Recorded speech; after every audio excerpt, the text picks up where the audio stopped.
Bonjour, je suis Hakim L'Alam et je vous propose ma chronique du jeudi 22 octobre 2020. Elle s'intitule « Je peux plus me les saquer même en peinture ». Des amis de la région de Batna m'ont appelé.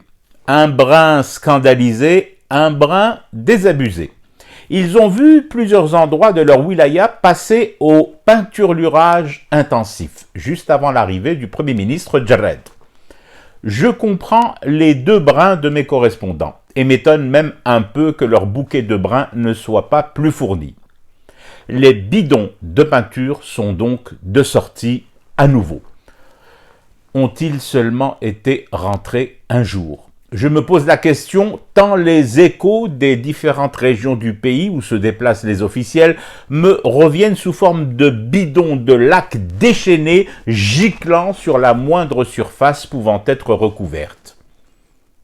Peut-on aller vers El Jazeera El Jadida, la nouvelle Algérie, avec en fond cette odeur atroce de lacs en millions d'hectolitres déversés aux frais des contribuables ?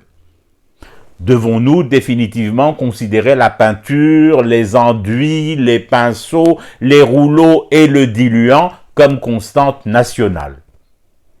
Elle est terrible de contraste, cette juxtaposition.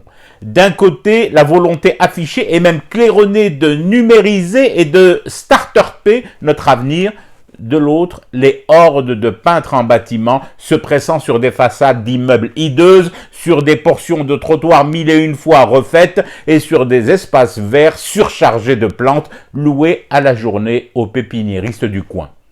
Quel est le message que l'on envoie lorsqu'on repeint à la va-vite le parcours d'une visite officielle?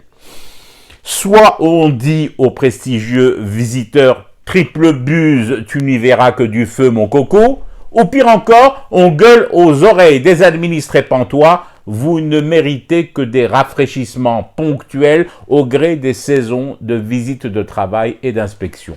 Dans les deux cas, ça produit le même effet sur moi. Une envie furieuse d'enduire ces artistes peintres de lacs et de les recouvrir ensuite de plumes. Oui, je sais, généralement on le fait avec du goudron, mais promis, je ferai une autre chronique sur le goudron et le bitume coulé de nuit avant l'arrivée au petit matin des limousines officielles. En attendant, je fume du thé et je reste éveillé. Ce cauchemar continue. C'était Hakim L'Alam, je vous retrouve samedi. Prenez soin de vous et des autres avec les gestes barrières et les mesures de distanciation physique.